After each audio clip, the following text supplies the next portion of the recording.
Hi favorite family, welcome back. If you're here for the first time, my name is Clarice and I'm the creator of Favorite Stationery. So I don't know if y'all are going to be able to hear this rain in the background, but I am coming out here rain or shine. Okay, it is raining here in Memphis today, and I think it's supposed to snow this weekend. So y'all know here in Memphis we don't get much snow. We might get a snow maybe once, twice, 3 times a year, and that is really if you're pushing it. Okay, so we might be looking at a snow day here this weekend. I don't know if I'm excited about it, but I just pray that God keeps us safe throughout it. We will see. Okay, so before I get to the message, I got a couple of things that I want to talk about. So I'm going to put timestamp reminders if you want to go straight to the message. I want to take a quick moment to thank someone that has been here with me from the beginning. My girl, Brittany Danielle. Y'all, she has a YouTube channel that I absolutely love and I faithfully watch on Saturdays. Man, the rain. I don't know if y'all hear that, but hopefully you can hear me over the rain. Anywho, she has been such an inspiration to me and I absolutely adore her. She has been my day one supporter and my accountability partner. She's a constant source of encouragement and I'm just happy to watch her grow as I grow. I'm happy to watch us grow together. Listen, I really feel like I would not have gotten this far on my journey if it was not for her. A lot of these videos I've been showing up and it's just been me and her, and she's always been in the comments. That was one thing that I could count on, even if I just had a few views. And listen, when I say that goes a long way, she has never missed a thoughtful comment. So Brittany, I really love and appreciate you for that. I speak blessings over you and everything that God is going to do on your journey. You are going to do big things. And the funny thing is, y'all, we have yet to meet in person, but Brittany, when I do see you, you are going to get the biggest hug from me, because outside of my family, my husband, my children, and God, of course, that should have been first, but you have been a truly big part of my journey. So I'm going to give you the biggest hug when I meet you, so get ready. So I have one more thing to say before I get to the actual message. So many people came out and shared comments, and I'm just so grateful for all of you. So I'm so glad that the first couple of episodes let you know that you were not alone. And there were so many good conversations going on. A lot of you talked about finally committing to your boundaries, you're growing in discernment, and stories about how you're choosing to dedicate yourself more deeply to God and the Holy Spirit. So I'm glad that the messages gave you clarity and seemed to be right on time. And I'm glad that the messages brought you peace. So let me just let you know that I see you, and most importantly, God sees you. And he's going to use what you've been going through for your good. Listen, y'all, believe me, I am a living testimony of this. I'm so grateful for all of you. If you're here for the first time, you're welcome to comment. So what really stood out for me most with the comments is that a lot of you all are not just listening, but you're applying what you're learning. And there's a comment in particular that really captures this. And it's from Essencer9494. She says, my boundary I've implemented, I no longer respond to guilt, shame, hints, or dry begging. I don't know why that makes me laugh. But yeah, I've become the villain and I don't care. I'm embracing it at this point. And I'd like to add, you are so correct. Because when you stop responding to manipulation, people who benefited from your compliance, they're going to change the narrative about you. And it doesn't mean you're wrong. It just means the rules have changed. So it's just a part of it. Being labeled the villain is often what happens when you stop abandoning yourself. So just keep going. So for anyone who resonated with that comment, this is exactly what we're going to talk about in part 3. We're going to talk about the subtle ways that we've learned to people please and the courage it takes to unlearn those patterns. So here we are for part 3 of Your Family Doesn't Like You. Again, we're talking about the subtle ways that we learn to people please. So we're going to go deeper into how family conditioning teaches us to shrink, soften, and stay silent. So part 1, we talked about the truth. Part 2, we talked about moving on after betrayal. And part 3 is about how we learn to people please in the first place, often without even realizing it. Because before people pleasing becomes a behavior, it starts off as survival. So we're going to start off with conditioning.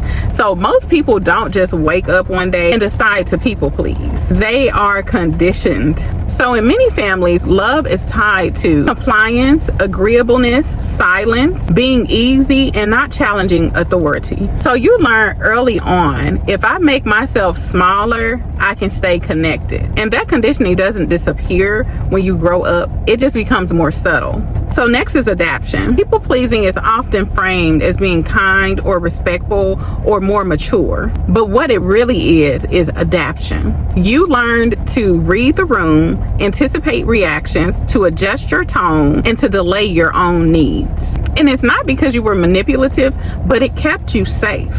But now that you've stopped adapting, those family members of yours, even friends, because this can go for friends as well, the first thing they're going to say is that you changed. And the answer is yes, you have changed, okay? Because you've stopped the bending, okay? You've stopped yourself from turning into a pretzel. Listen, without going too deep, all right? My husband supports me. He watches and likes all of my videos, so he knows I am telling the truth.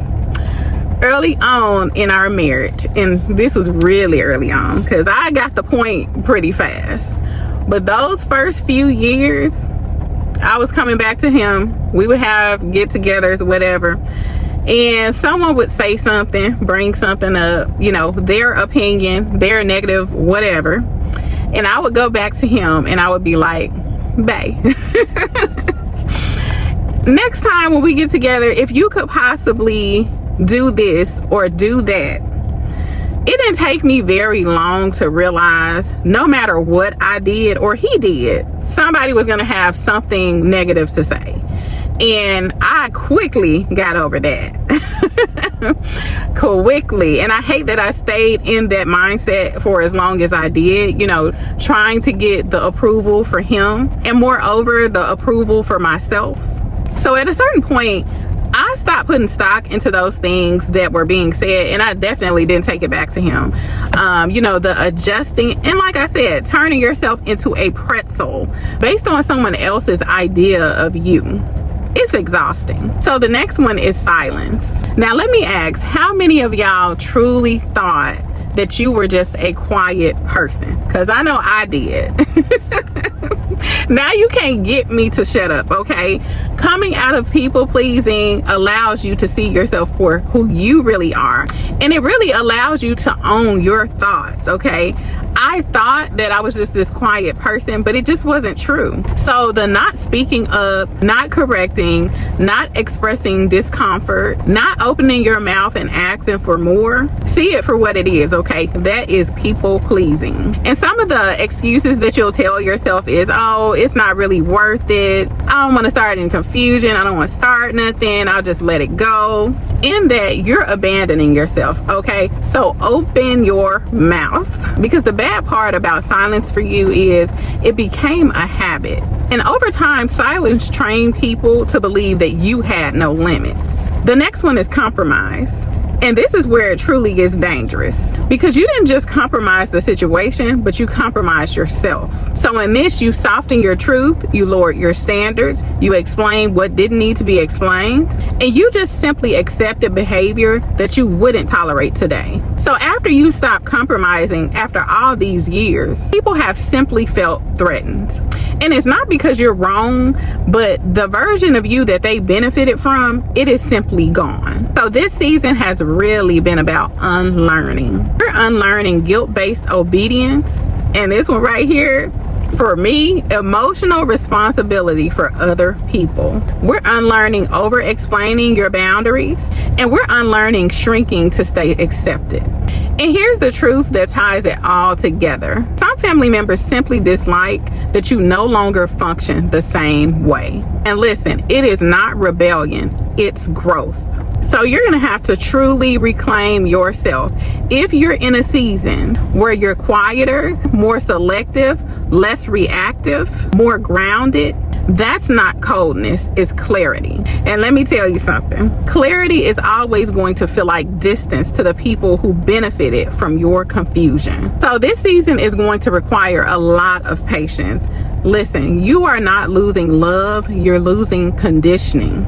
So you weren't difficult, you were adapting, and now you're unlearning. Here's an affirmation. I am unlearning what I had to become to survive. I no longer shrink to stay connected. I choose clarity over approval. I trust myself and honor my growth. So let's take this time to think deeper. What is one people-pleasing habit you realize you learned in your family growing up? And remember that awareness is the first step to unlearning. So I hope you got something from this episode. Please stay tuned for the last and final part of this series, where we'll talk about life after unlearning, rebuilding, and moving forward. Hope you enjoyed. Thanks for the comments, and let's keep them going. I will see you next time right here at Favorite Stationery. Goodbye. Like, share, and subscribe.